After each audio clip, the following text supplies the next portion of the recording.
Hello, and welcome to our webinar with Unruly Splats and Eric Turrill from, say hello, Unruly Splats. Good morning. And Eric, so you're in Virginia, right? That's what you just said. Yeah, I'm currently in Winchester, Virginia, but my school is Round Hill, Virginia.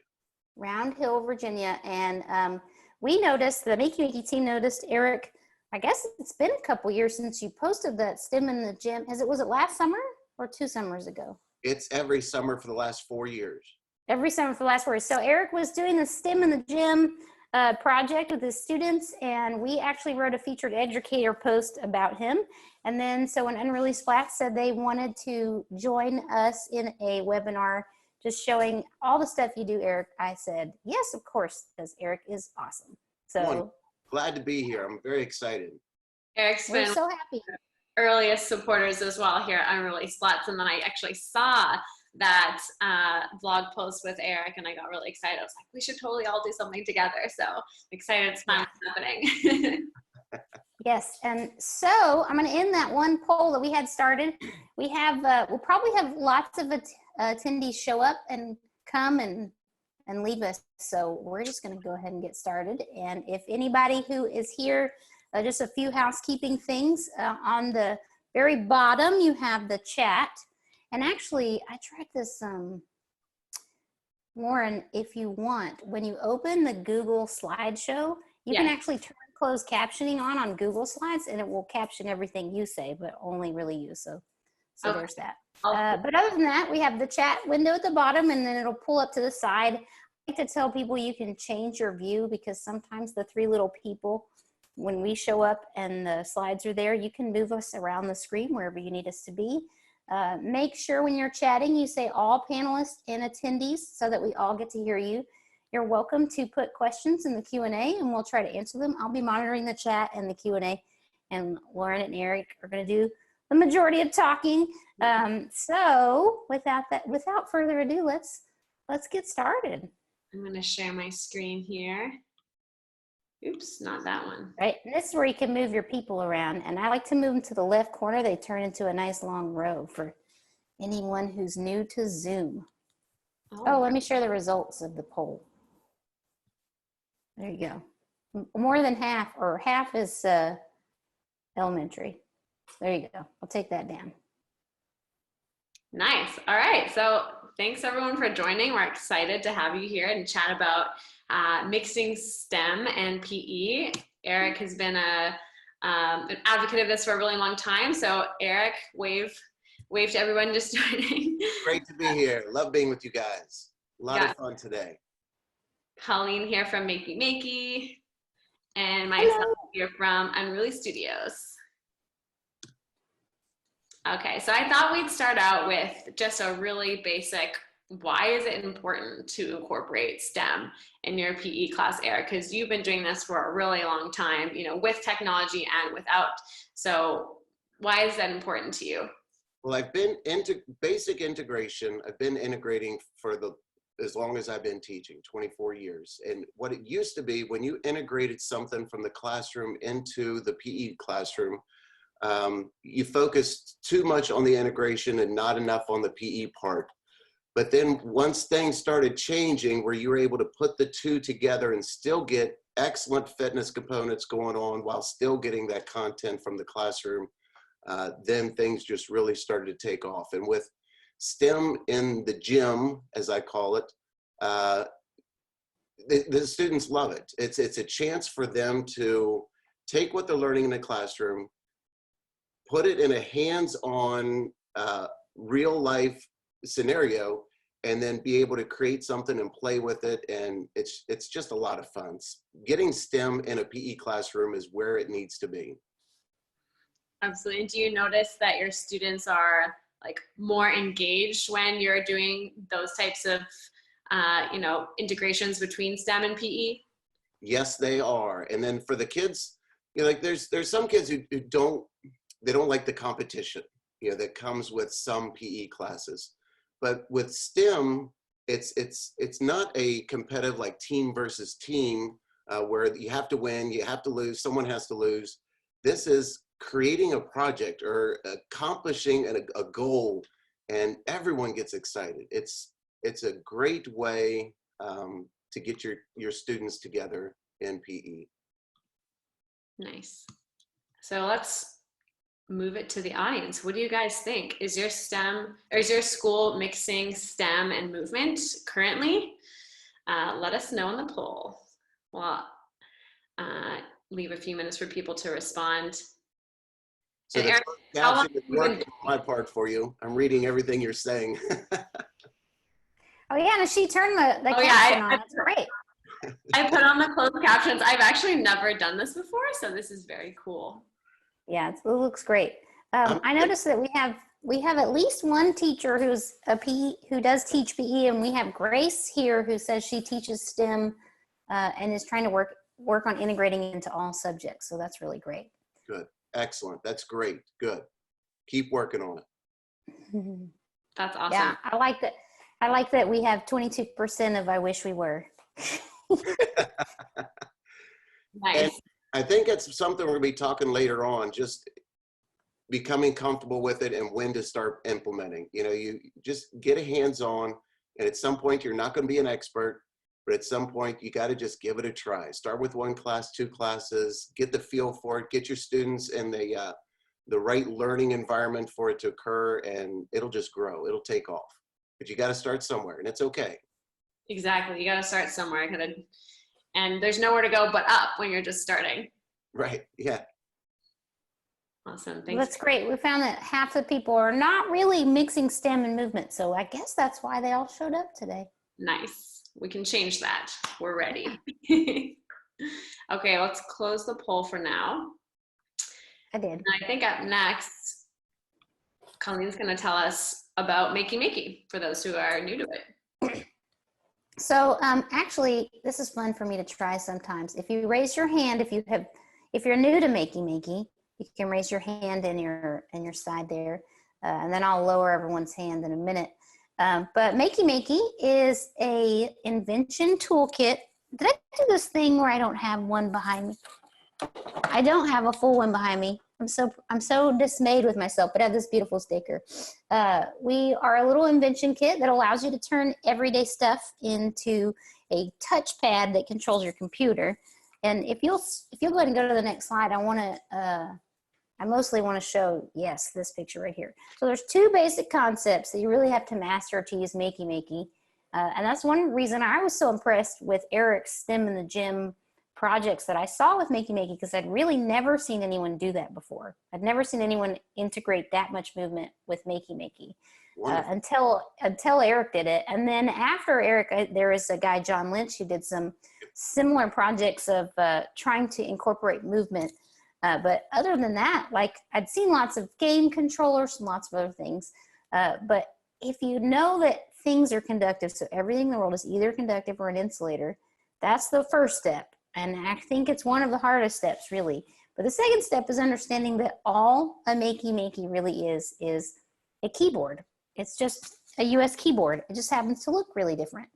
And when you can have 2 conductive things, if you'll switch to the next slide, it should show my good picture of, oh, not quite, but it almost is. Once you have 2 conductive things, you can actually control anything with bananas or drawings or plants, because now you're completing that circuit and you're able to control your computer with your everyday stuff. So I like to call it the ultimate digital duct tape. If you go show the next one, that'll show the working picture of like a person holding the alligator clip and touching the banana, and now their computer thinks they've plugged in a keyboard even though they're tapping a banana, and that's how the amazing banana piano works. So what Eric did that's really cool is he used that same concept to teach kids to do push-ups or correct jumping jacks or all kinds of really great stuff. So let's go ahead and show what you did, Eric. I love these videos. That's that push-up one. I mean, I don't know, that's not a push-up. What is that? I call this plank walks. They're in a plank position, but then they're walking with their hands. They're still in a single position, but with this one, he's completing the circuit by touching one aluminum piece of tape, the other aluminum piece of tape, and every time he does, there's a lap counter on the laptop, And with the Makey Makey board, you could see down in the bottom right-hand corner, you can see the Makey Makey board with the alligator clips attached to it. And every time he completes a circuit, it gives him a point.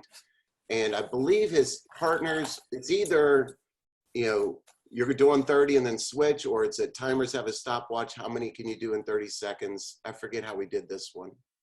But yeah, there's this. So in that post, that I'll look up that post, but in that, in your YouTube video, you have all of it. But in our post about you, we also have the exact game that you have with each one. So I'll reach out and find that to share here in the chat window. If you go to the next couple ones, I put in a whole bunch of them from Makey Makey that we did. There's the next one. What's going on here? So these are modified jumping jacks. They're half jacks.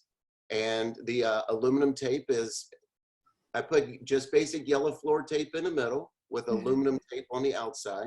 So when the student puts his feet on the aluminum tape on the outside, it completes the circuit. And same thing, gives them a point. And I believe it's a little sound effect also that goes ding, ding, ding every time he's able to do it. That's awesome. And then here we go. Yeah. So here, the ground wire from the Makey Makey board is attached to cup stacking. Used to have metal cups. And the metal cup here, I have the alligator clip attached to the metal cup with some aluminum duct tape around it. And as he's going up and down the steps, he's ding, ding, ding, ding, ding. I think this was the piano one that you all do on the Makey Makey site. But they just run up and down the steps. And here is the same plank push-up position one, but now we're just doing step-ups.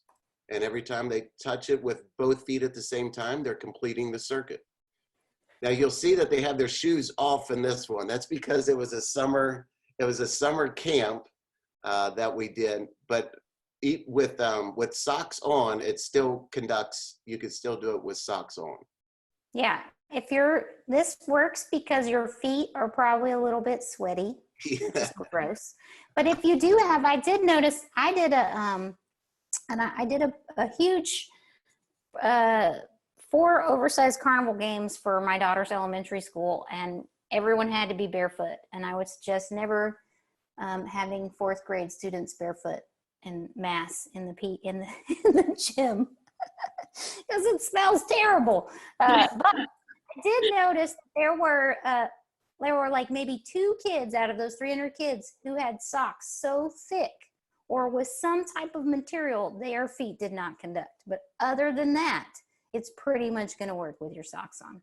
So nice. Pretty important. I'm a believer in no socks. Why not? I think what's really cool about this, Eric, is that you're teaching kids a skill and they have to actually do it the correct way for it to work. And I noticed that when I did that in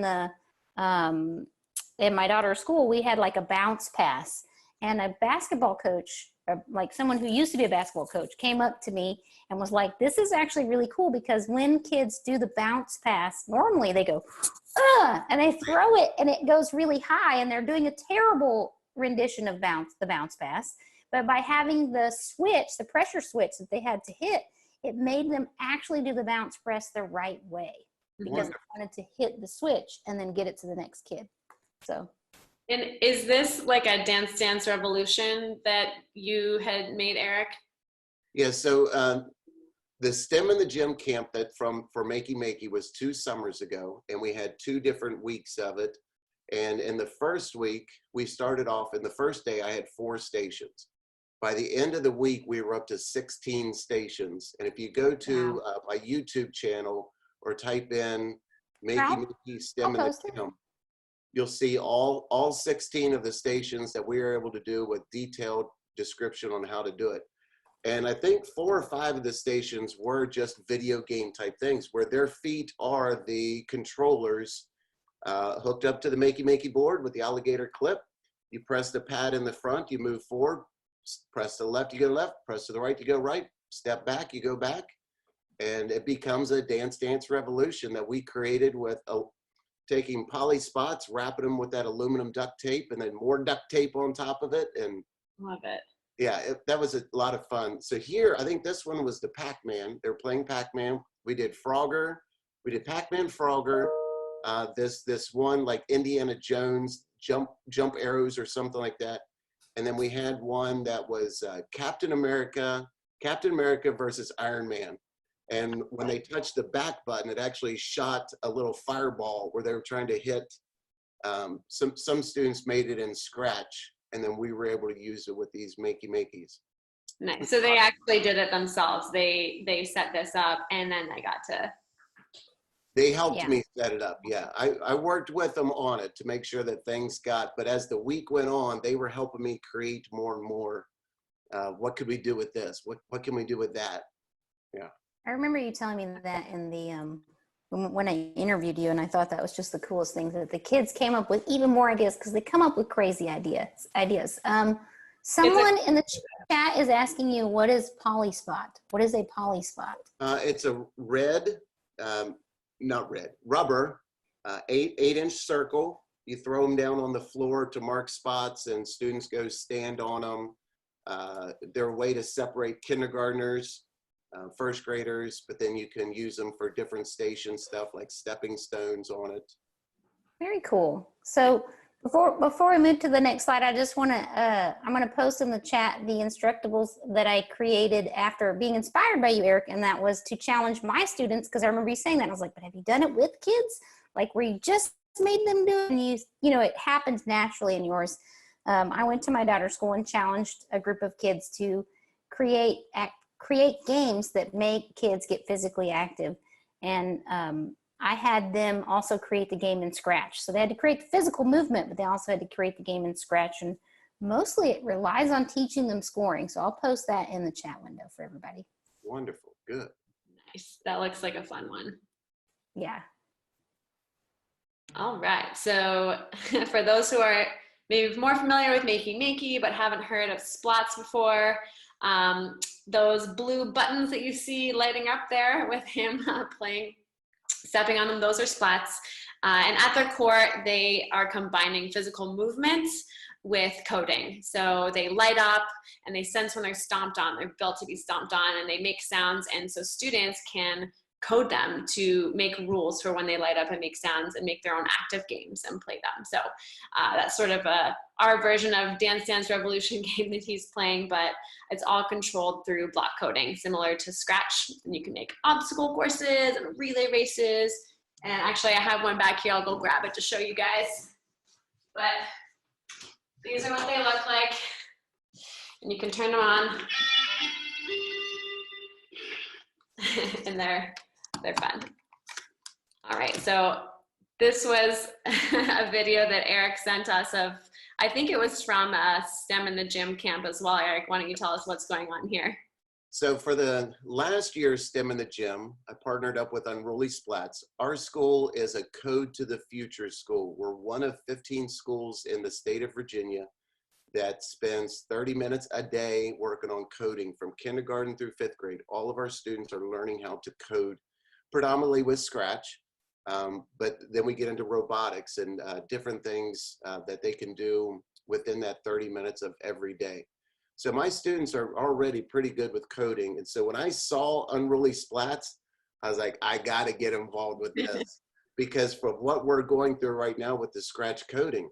And I had to practice myself. I had to teach myself, 47 years old, learning to code on my own. And I took the iPads home, started programming them. And here we have, what you see on this one here is just basic fitness in the top left-hand corner. The one student's holding the iPad, she clicks run. The other student has 30 seconds to see how many steps he can do in 30 seconds. And then the clock goes off. I think both splats turn red and it honks, tell him he's done. And then he gets to see his score, and then it's her turn. What I love about this is that this is the same game in all three of these screens. This is the same game, but Eric is so, and students are so creative. They can come up with different ways to stomp on them and to press them that, create more challenges. So I love the plank one. That's great. And then the foot firing one where you got to race in place. That's a great one to get the heart rate up. So this is the same code, just different ways of playing it. And I think that's so creative. Yeah. Lauren, is Unruly Splats is that software environment on an app, or is that like the Unruly Splats app? Yes, so we do have an Unruly Splats app. We have a web app, so you can use it with Chromebooks, and we have an iPad app that you can access through the Apple Store. And it's actually free to use. So we have those things on the screen that you see, those are virtual splats.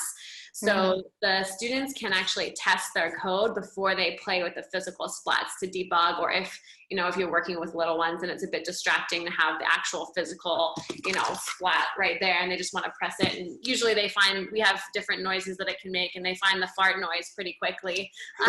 They could just very easily turn into a class of just fart noises. So it's nice to have the virtual splats there for them to test it out.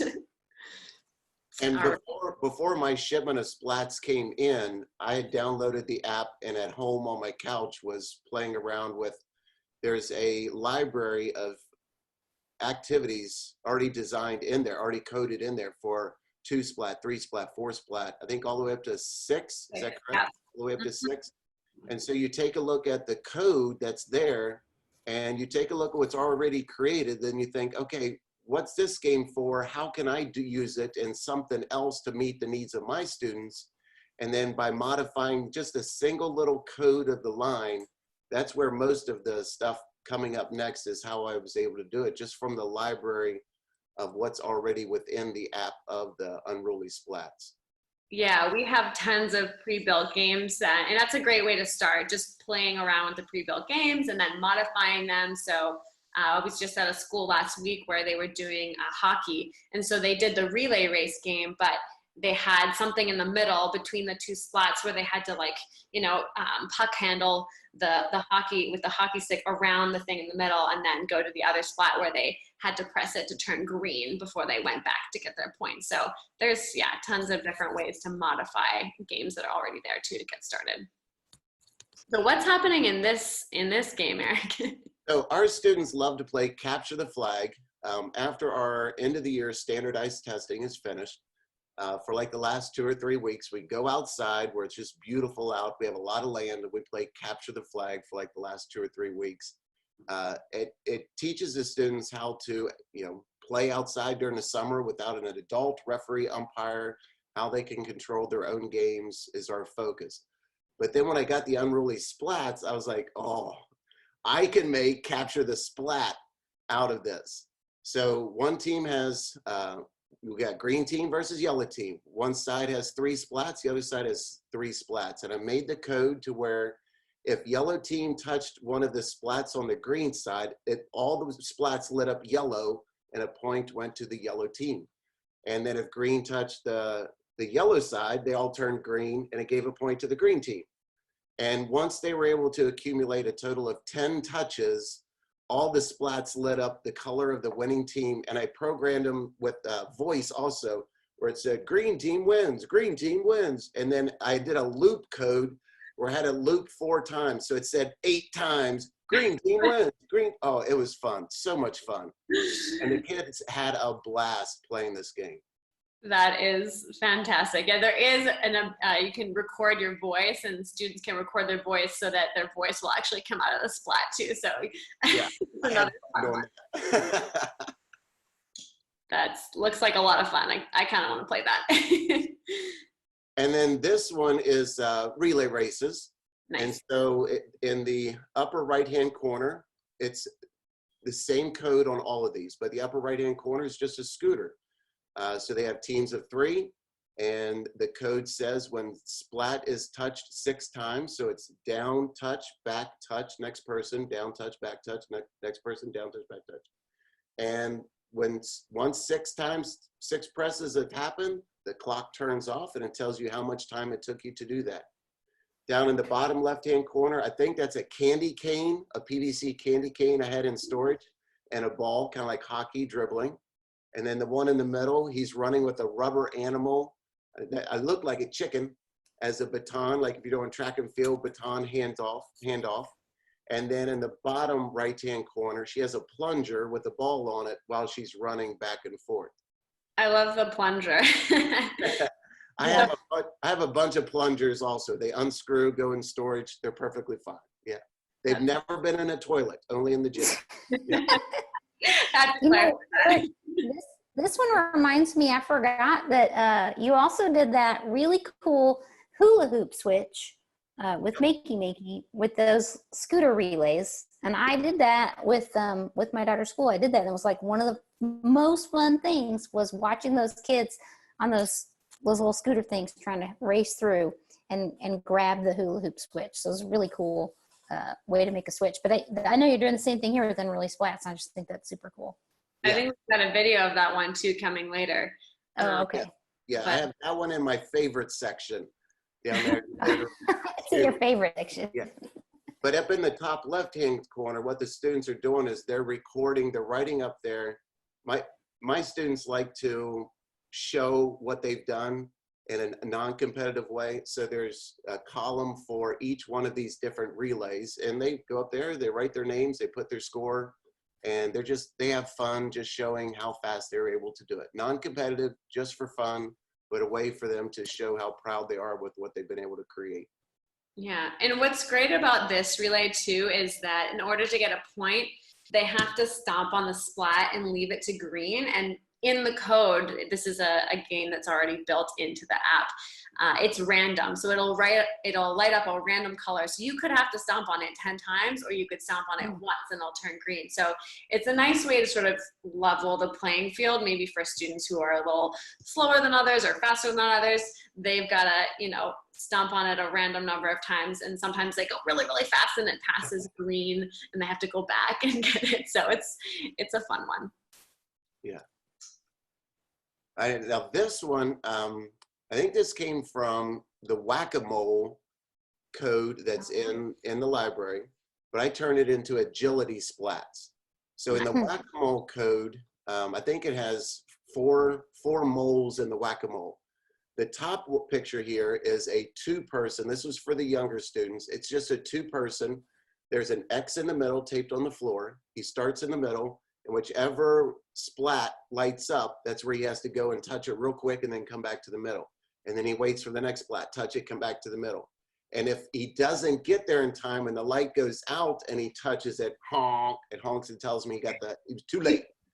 So, and then the one in the middle is a three-person splat agility, where you can go left, right, or backwards, depending on where they light up.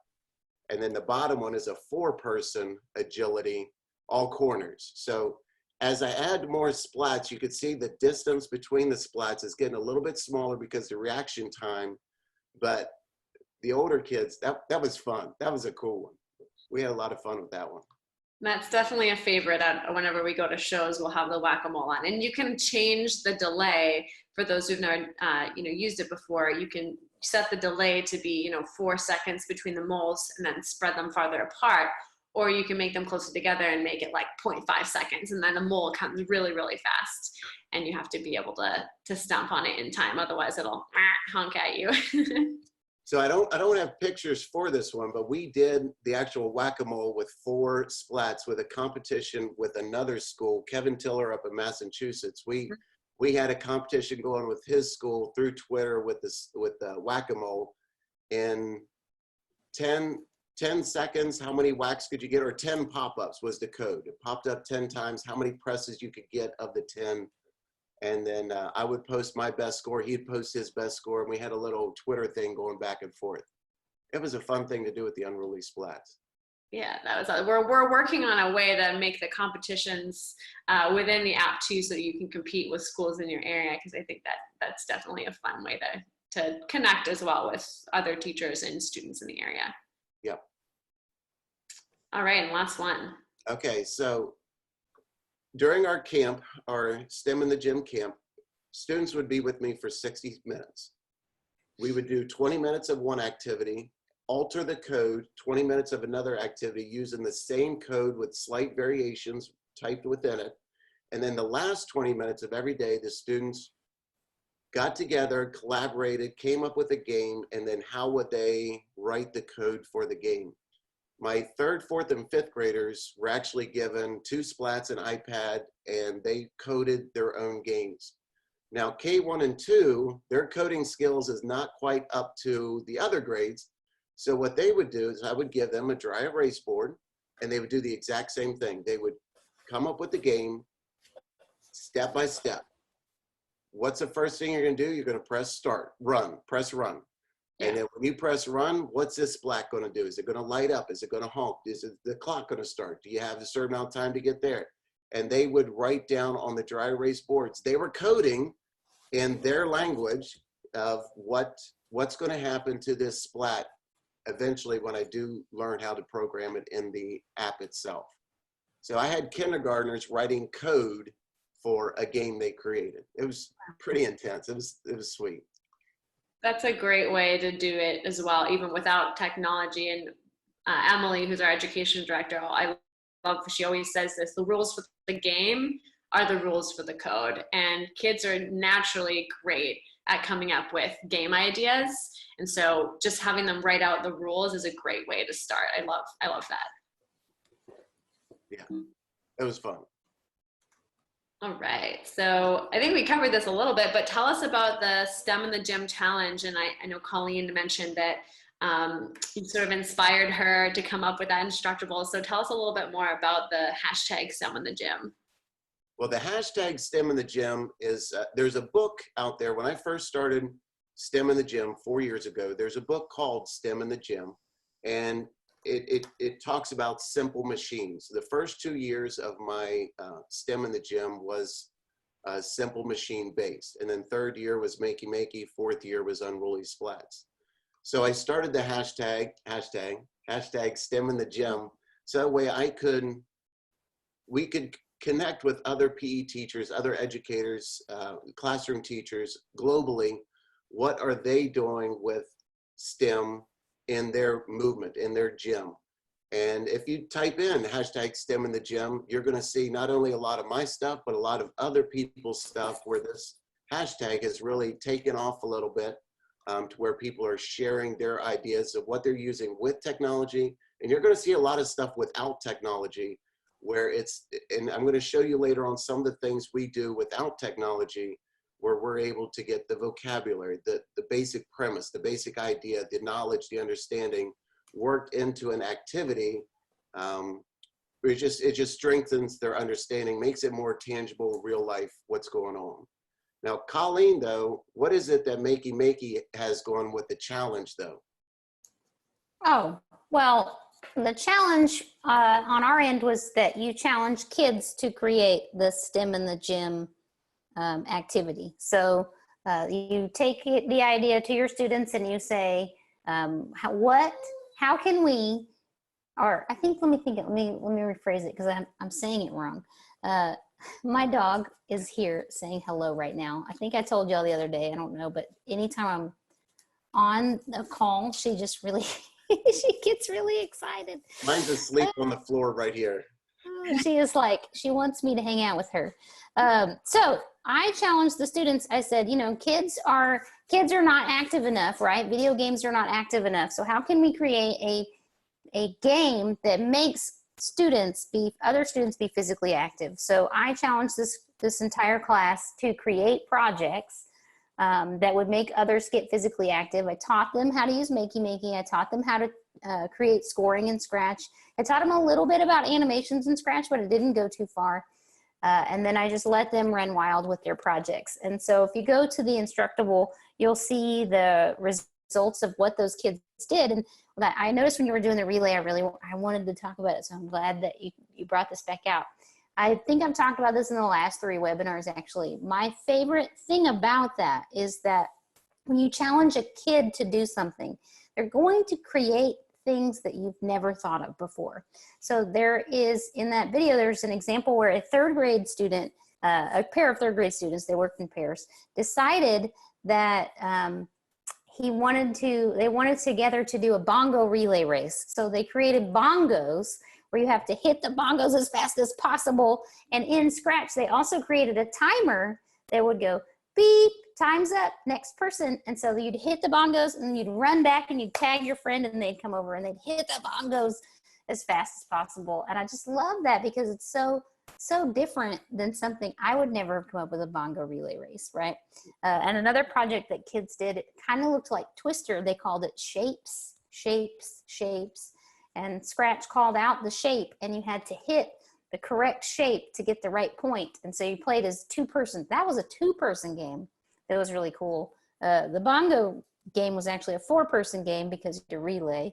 But most of the time we only see like one-person games, right? That kids are making like these. So it was really cool when we just, for me, it was challenging them. And then I want teachers to take that same night and go out and do that with their kids. Like, challenge your kids.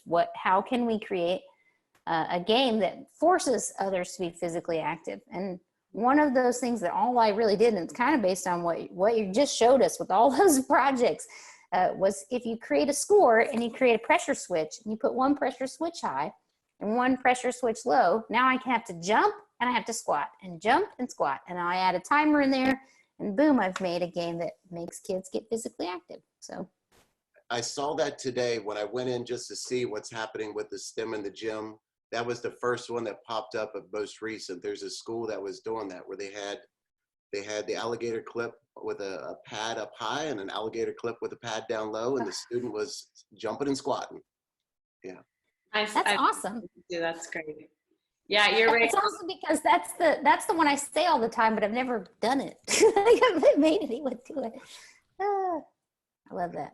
That is awesome. Kids, you're right. They're so creative. And we've seen, I mean, originally, even we were, when we were still prototyping Splats, we were just going to have pre-built games. And then the kids kept being like, well, I want to do this, or can it do this, or I want to make it do this. And we're like, let's just open it up and make it so that the kids can make their own games. And that's what it is right now. So you're absolutely right. So Eric, and you've talked a little bit about your STEM in the gym camps. What are they exactly, and how does it all work? And tell us about some of the collaborations that you've done with some of the other teachers. So summer camps, during the school year, the parents are working, the kids are at school, but during the summer, the kids are home. So we have a lot of parents who need something for their kids to do. So our school has opened up. We do 2 weeks out of the summer, and we have STEM camp. And we have a kindergarten first grade group where one of our kindergarten first grade teachers comes in for the summer. They're paid, and they run the kindergarten first grade. Then we have a second and third grade, and we have a fourth and fifth grade. We have a technology specialist, and then we have me that comes in as the STEM in the gym. And for that 9 o'clock to 2 o'clock, the students rotate from a STEM project in their class to technology for an hour, to technology for an hour, to STEM in their class for an hour, and then to STEM in the gym for an hour. And they just kind of, throughout the day, they just move around. But I get them for an hour, each group at different times, to run STEM in the gym. And it's a week dedicated to STEM projects. It's phenomenal. It's so fun to create. The science and the math and the engineering and how we can get movement involved. And this was our 4th year doing it. And I need to start planning my 5th year coming up. We're doing it again this summer. I just saw that our school's putting it together again. So it's going to be neat to see what we're able to come up with using science and technology and STEM and, technology, no technology. It's going to be fun to see what we come up with. Awesome. And how many students are in the camp in total? Is it like a really big camp, or yeah? I'm throwing out a number, I'm not positive, but between 50 and 70 per week. So it's pretty big. Like each one of my groups has between 12 and 20 people in each group, between 14 and 20 in each group. So it's just smaller than a standard class is what it is. It's very manageable. And we can get a lot accomplished. That's awesome. I love that. And, we've been talking about, how you're combining PE and STEM, and how do you think that impacts your students and how they sort of engage in your classroom? Well, anytime when you integrate from the classroom to PE or into art or music or library, anytime you integrate and you take what they're learning in the classroom and you make it real life, you show them how this can be used in the real world, then it makes learning real. It makes it something that, okay, light bulb goes off. This is what we're going to do with this. This is what Mr. T uses this for. This is what, any field. and it becomes real, and the students get excited to be able to now implement and learn and understand what's going on and where they grow using it going farther. So I love using Makey Makey, Unruly Splats, robotics, Lego robotics, anything in the gym as a center, a station, half class, third of class, a whole class activity. You're only limited by what you can come up with. There's so many different things you can do with the integration and the materials. You just gotta noodle it through a little bit. Once you come up with how to do it, kids are gonna love it. And have you seen like some students who maybe were either not, into the physical activity part, or maybe even not into the STEM part, but when you combine them together, that it just clicked with them? Oh, definitely, yes. There's not every student likes to move. Yeah. Not every student likes to play, but a lot of students do like that combination, where they're able to work the iPad and move while doing it and play the game. They create their own video games is what they're doing. And in their minds, they're just loving it. And with both the Makey Makey and the Splats projects, you saw that students were working together a lot. So I think in general, when you're combining STEM and PE, it just kind of encourages collaboration. We find collaboration, yeah, a lot of collaboration. We just had here recently Odyssey of the Mind, and we just had a competition. It's a science theater meshing together. Oh, nice.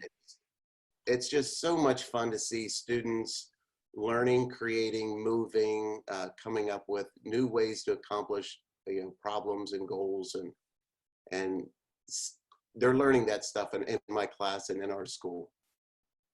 Odyssey of the Mind. That's very cool. I'll have to look that up. I've heard of that before. And you talked about coming up with ideas. So where do you go to get inspired by technology and different ideas of mixing STEM and PE? Hang on, before we answer this, can we answer a chat room question, which was how many do you have for your class? So like how many Unruly Splats do you have in those videos like that you're using to do that? I have 12 Splats and 7 iPads in my program, and a box of 30 Makey Makeys. Gosh. But cool. and then we also share them throughout the school, but that's what I have access to down in the gym. So with the iPads, I try to keep the groupings to 2 or 3 per iPad. When you get to 4, you start getting a student who gets a little, off task, a little too much downtime. I try to keep it to 2 or 3 students per iPad. And you can connect up to 6 Splats right now with 1 iPad. Oh, cool. Yeah. Good awesome. question. Oh, Grace is asking how much 12 Splats are. It's $1,200 a year for 12 Splats, and that comes with professional development and lesson plans and access to our portal. So like Eric mentioned, it's meant to be shared across the school as a school-wide tool. Cool. And then what happens after a year? I think you have to renew your subscription or send them back, I'm going to guess. Yeah, it's sort of like a membership. So with the plan, they do come with unlimited warranty, as they are meant to be stomped on. They're pretty durable, but sort of a no questions asked policy, really. If one breaks, we'll replace it as part of the membership. And you always get access to our support team for professional development, anybody in the school, actually. So if you've got a new teacher that's come in or a different teacher that's interested in using it, then they'll get access to that as well. But you would need to renew the membership every year to continue using the Splats.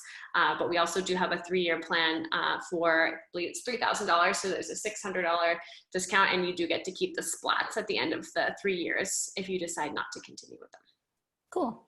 And then for someone had asked about when you have, I had just put in the chat that I would recommend a STEM pack for the Makey Makey, because that has 12 Makey Makeys in it already. And I actually think for a small school, 1 or 2 STEM packs is probably okay, because people aren't going to do that many projects at one time, right? Like this is the same reason why you probably only need 12 Unruly Splats. You're not going to have, you know, 10 teachers doing unruly splat projects at one time. And I mentioned that, and I think you're kind of getting there with what you're saying too, because when you have iPads, you don't want to have more than 3 kids. I usually partner kids. I do 2 to 3, like you said. And once you get to 4, it's not going to work very well. And I usually have 1 hardware kid and 1 software kid, because in Makey Makey, you have to invent whatever it is that you're going to be using to stomp on or step on or whatever. So I have 1 kid who's kind of focused on building the actual invention, and the other kid who might be focused on coding it in Scratch. And it doesn't have to be Scratch. You can actually code in lots of different things. So just for the comparison there. And then Jackie has said this whole thing is so inspiring. She's really just enjoying it right now. So Awesome. yeah, and she is asking Eric what his favorite activity is to do with kids, and I think that's coming up soon. I think that's actually that's a teaser. She was a teaser. Commercial break right now. Commercial break. So commercial break. Where do you get your ideas about these new technologies? Okay, so I'm really big in Twitter, and PE. My code is that backwards, or do you all see it regularly? RH. I can see it. It's perfect. Yeah. But it's RHE, and I'll put your Twitter handle in here for everybody. Yeah, and that's my website, RHEPE, Round Hill Elementary Physical Education.com. Right there. .com. So that's my website. My Twitter handle is RHEPE, and my YouTube site is RHEPE. I think my YouTube also pops up Round Hill PE or Round Hill Elementary PE, whatever. Yeah, I shared it already, your YouTube. Oh, thanks. But so the thing I love about Twitter is that, you know, in my school, there's 2 PE teachers, and we're similar. We have a lot of the same teaching styles, a lot of the same ideas. So when we collaborate with 2 people, you're sharing the same ideas back and forth. But when I can get on Twitter during lunch or at the end of the day and follow and go into the classrooms of PE teachers around the world that teach similar to me, that have the same type of school setup, similar equipment, and we're able to see what they're doing and what successes they're having, and like, oh yeah, let's do that, let's do this. Or if you type in a hashtag like STEMintheGym, and then you get to see what other folks are doing, and then it grows, it trickles. Like I think the Unruly Splats, Kevin Tiller from Massachusetts was telling me about it. So then I contacted Unruly Splats and said, hey, let's get together. I want to do this with my STEM camp. And that's how that grew. It's just connecting with people through Twitter. I don't do Facebook. I do YouTube, and I'm able to, when I was learning the Makey Makeys, I used a lot of YouTube tutorials from other people who were using Makey Makeys in the videos, and watch how they connected the alligator clips, and I turned my kitchen into with the fruits. I was tapping on fruits, and I was tapping in water jugs. And then I made stomp pads out of foam pads. There's a tutorial on how to make stomp pads. I created a racket tennis, where every time it compressed on the racket, it compressed the alligator clips. But that was all learned on YouTube. YouTube, pretty cool. Yeah. Hey, you actually did all that before I was making content for us. So we actually now have a full page of resources on how to use Makey Makey, with a lot of the YouTube videos probably too that you have you viewed, but on our makeymakey.com resource page. So I put that in the chat window too. Excellent, good. Nice. And I know you said you don't use Facebook, but Makey Makey also has a educators Facebook. So you called that out on here. And then there's some hashtags that you use as well. Besides, of course, STEMintheGym, PE Geeks, which I love. Phys Ed is the one I see all the time, and STEAM PE. Yeah. All right. And we have one more poll. I also was going to add that we have recently launched, well, it's almost been a year now, but we've recently launched a partnership with Instructables. So now you can find that STEMintheGym project on Instructables, but if you go to instructables.com/Makey Makey, you see all projects by teachers for teachers. So I'll put that link in here too. And I'm going to launch this poll if I can find where I hit all the polls on my screen as I've been chatting with everybody here in the thing. Oh no, resource poll. Where do you get your poll? Where do you get your information from, huh? That's my Beatles, not Beatles, my Beastie Boys reference. I was trying to say. Where you get your information from, cuz? So, YouTube, Twitter, Facebook, Instructables, all the above. Or something. Put in all the above, because last time I got in trouble for not having in all of the above. So. Or if you have something different, then chat us. Yeah, put it in our chat window, and we would love to know where you're finding your information, because that is what, you know, that is my job, is organizing digital content, sharing digital content. And it's important to all of us to even understand, where do you go, where do you find the best stuff? Someone and just I think Pinterest. Yeah, Pinterest is a big one that I don't put stuff on. It just, at some point you get a little tired. At least no one said TikTok, because if any of you had said TikTok, I would be sad if I had to start posting TikTok videos. It's funny that I don't have a Pinterest. I don't have the app. I don't do anything on Pinterest. But if you type in my name, Roundhill PE, Sure. whatever, there's Pinterest stuff of Been tagged a lot all the time. Yeah. Same with Unruly Splats. We got to get on our Pinterest game, because we people are already posting it on Pinterest. So Yeah. Ooh, stemteachers.org. That sounds cool. That's Never heard what of that. Jesse posted.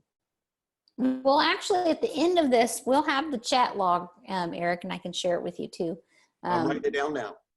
Yeah, I'll also send out a recording of the video for everybody who couldn't make it, and for anyone who wants to review anything. That will happen tomorrow morning or midday. You'll get a video. And I know we had one of our attendees couldn't view it, and I don't really know why. So everybody else, I'm hoping, is actually watching us. So it looks like we have 52% Twitter. Oh, let me share the poll results. 52% Twitter, 43% YouTube. I'm actually really impressed Twitter is above YouTube. yeah, Because I mean, I know we all love YouTube, but I know we all probably also, as educators, deign to look at YouTube, because there's just so much out there. I'm also happy to see 43% say they use Instructables. So very cool. I've never heard of Instructables. I'm going to look into So that. sure, Instructables is actually an entire content sharing site. It is all crowdsourced, and it is made by Autodesk, the people who have a lot of the 3D printing software out there that a lot of teachers are using. But Instructables this summer, they launched our Makey Makey hub, but they also launched a teacher hub. So now if you're logged in as a student or a teacher, you get no advertisements, which is great. And it's just content made by people like you and me that just want to make cool stuff, and they share how to make it. It's really neat. Good. I love It's kind of like YouTube, but with words and pictures, and then you have your YouTube videos too. So it's a little more worded out nicely. Yeah, step by steps. You usually. Yeah. On Twitter, Eric, you lead like a chat group every week or every month on Twitter. If anybody is interested in joining, what would they do? Where would they go? Now, I don't lead that. That's friends of ours who lead that. So I'm giving all the credit to them, but it's Okay. called #SBChat. It's ESPE, Elementary School Physical Education Chat, SB Chat. And we meet every Tuesday night, 8 o'clock. And if you go to their website, SB Chat, you can find out what the topic's going to be for the night. But it's a great physical education tool where we can connect, talk about different topics for an hour with passionate PE teachers from around the world who just want to make their students better, their programs better, and then share with each other, collaborate on what we're finding success with. Yeah, it's called #SBChat. It's a lot of I can't tell what letters you're saying. It's, if you go to my Twitter site, it's in my description, but it's ESPE, Elementary, ESP. yeah, Okay. Elementary School Physical Education's ESPE Chat. Okay, I'll go find it from your Twitter. Nice. Yeah, because I remember we were going to do a webinar on a different date, and you're like, I'm hosting the Twitter chat, so I wanted to make sure we talked about that. All right. Yeah, I was supposed to host one back in December, but I was having my thumb problems then, so I should be hosting again here soon. And that leads us nicely into our next question, which is, what communities are you a part of? So sort of besides the SB chat, any other communities? And, this could be physical, meeting out together, or virtual. Well, I have a text chat. I have a text group with a lot of PE buddies from my county and from Virginia that we share ideas back and forth through. Yeah, they're just popped up down at the bottom. Oh, from Colleen. Yeah. She has sent it to everyone. There's your SB. Yeah, I did. So we have a text group with a bunch of friends from Virginia that we get together and share ideas with and find out how things are going. But Twitter, that's where all the great collaboration for me is going on a daily basis. Yeah. I love it. And how did you get started in bringing new technology? So if you're just bringing something new into your class, how do you even start? Okay, so you start by playing. Download the app and then just start playing around with it.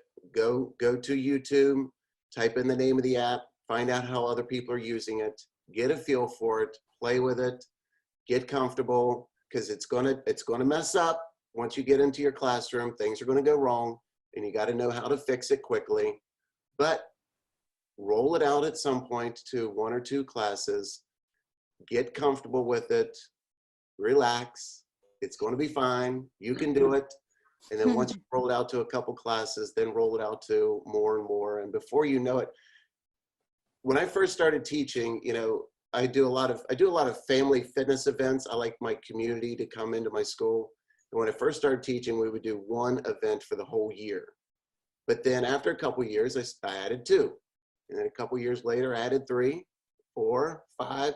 Now every month we have a family fitness night. We have something going on every month at our school after hours for the parents to come in and play with the kids. That's really cool. You can't start with 7 in your very first year of teaching. You got to start with 1. And it's the same thing with technology.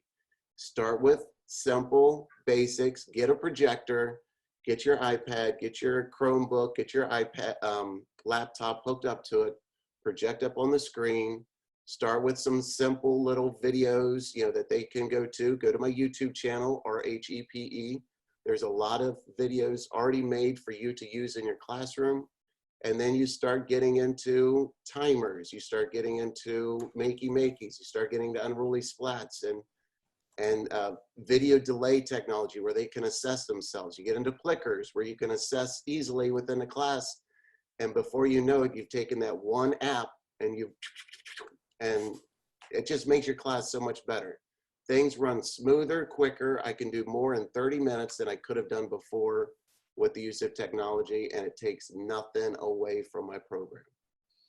Yeah, and I think that's a great point too, just not, being afraid of mistakes happening, because they're going to happen and it's okay. And your kids, will be fine with it. Everyone, you got to go on a limb sometimes and take a risk, and that's the fun of it.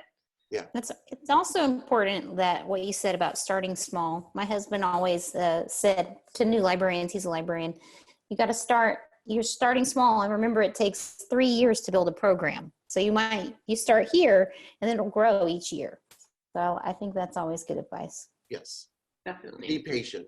It's not going to happen overnight. If your students aren't used to using technology in the classroom, they're going to have a learning curve at first. When we first started doing video delay assessments with them, we would have them in front of a camera for 30 seconds doing a skill, then they would come back and watch themselves and grade themselves on what they were doing. First couple times you do that, they're just playing in front of the camera being silly. Yeah. But after a while, they start to realize that, okay, I'm fine on camera. I see what I'm doing. I see where my hand is. I see where my body is, and they're used to it. It's nothing new now.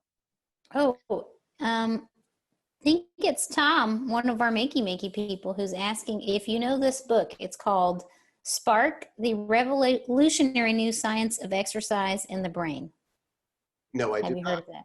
I do. Oh, he saw the author John J. Rady speak once. So I guess that is a book recommendation from our very own Tom Hick. Say it again. Spark what? It is called, I'm sorry, I hit something funny on my thing. Spark, the revolutionary new science of exercise and the brain. Good. I'll have to read that one. That sounds like a good one for us too. Yeah. Awesome. And any advice? Last advice for teachers just getting started. Start small. Get a projector.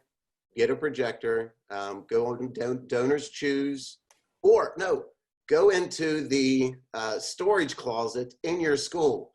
There are projectors in the storage closet. That's where I started at. My first 3 projectors were projectors that my school didn't use anymore. You have projectors in your schools just sitting there somewhere, or in your county in a warehouse on a shelf, they're sitting there. Contact someone, get a projector, get your iPad. You know, you might send something out to your school community. They have iPads that work, that they've upgraded to a newer one, that are just sitting there. They can donate an iPad to you, and get started small with a projector and an iPad or laptop, Chromebook, whatever, and start simple and have fun. Yeah, and I think, I mean, you have a teacher partner, you know, another PE teacher in your school, but if for schools that don't have that, you know, use your colleagues as a resource too. Find a buddy. You know, it's definitely less intimidating when you have another friend who's helping you figure it out along the way too. So, you know, if you can partner with another teacher or collaborate with somebody else who's excited to get started with new technologies, I think we've seen that make a huge difference. Yeah. And that's where Twitter comes into play. You can find teachers who are like-minded, just like you, that are thinking, and they're, you know, new to the profession, just like you, new to teaching. And you can bounce ideas off. You can DM each other all the time, and eventually get into texting and finding out, you know, find someone that wants to think just like you, that wants to build their program. Yeah. Jesse's giving us really good advice in the chat. You must start small and crawl with purpose before you go run with the wild, which, yeah, I thought I need that one. It would make you smile. I like that one too. And of course, find your tribe wherever they may be. And I think that's true, that finding someone who thinks like you think, and partnering small first, like find one person to participate or try something you're doing, and then find another. And I know, you know, Eric, we didn't talk about this in this webinar, which is surprising, but I remember that you and I, when we talked on the phone, we talked about how there's only one PE teacher in the school. There's only one librarian in the school. And sometimes that is really difficult when you feel like you're the only one. So I think I remember you saying that's why you love Twitter so much, because you could go to Twitter and find more PE teachers and find more people who are like you were. So I think that really is a good reminder to us, like when you're feeling kind of like, oh, I don't know what to do, and I'm the only person here to ask, but you have this whole global world now that you can question. So take advantage of it. And there's podcasts. A lot of PE teachers put out podcasts, so you can listen to. I know Australia has some great podcasts from some PE teachers down there I listen to on a regular basis. Texas, Jorge Rodriguez has a great one coming out of Texas. Cool. Yeah, there's some great PE podcasts out there also that you can get ideas from. And then what my administrator has done for me is, when I do an SB chat or a podcast, he lets me count those as my professional development. I've created my own professional development throughout the year of logging. How many podcast hours do I listen to on PE specific instruction? How many Twitter SB chats? And I show him how I can improve my teaching, what I'm going to do with this subject, and incorporate it into my program. And he sees that, you know, professional learning is happening in our program by going to podcasts. That's awesome. Yeah. Eric, where do you get your aluminum adhesives and aluminum glue? I'm guessing it's HVAC tape. Yeah, it's HVAC tape. Yeah, Lowe's, Yeah. Home Depot. They don't have Lowe's in Australia. I don't know. Amazon. But they should have hardware stores. Yeah. And I know that there is some slug tape, copper tape that's like behind me is slug tape also, which can be really expensive in some countries. I know it's really expensive in Denmark. They don't use copper tape because of that. But you can make your own. Yeah, you can make your own aluminum foil tape with a glue stick and foil. You don't have to actually have like sticky tape, but you just remember that the adhesive may not be conductive, right? So it's definitely probably not in HVAC tape, but usually you can get a big enough surface. It doesn't matter. She said she'll find it though. She said she doesn't have she uses foil. Bunnings in Australia. Yeah. Awesome. So we talked about not being afraid to mess up. Using our students as a resource was one we talked about yesterday, Eric, because, sometimes I've heard from tons of teachers that they're just getting started with coding and their students are actually, going in there and figuring things out. So don't be afraid to ask your students for help. That's a big one. They're huge. I have a problem with this. Do I give it to one of my teachers or do I give it to a student to fix? I always give it to a student. Hey, fix this. What do I need to do? What am I clicking wrong? And Unruly Splats, we're all about letting students make the rules because that's the fun part. It's so much more fun to play a game that you made or that your friend made rather than one that's just already there. That gets old really fast. And then, when you can actually change the colors and change the rules, that's when things start to get fun. So we're all about relinquishing the control. I love that. You mentioned that yesterday and, just let your students make the rules. Yeah. All right. So somebody had asked about your favorite activities. I know we're running a little bit over time now, but tell us about some of your favorite activities with Makey Makey and Splats. Here's one. Here's that Colleen hit on earlier, the nice little teaser. Nice. So we call this the Indianapolis 500. They're on scooters and we coned off an oval.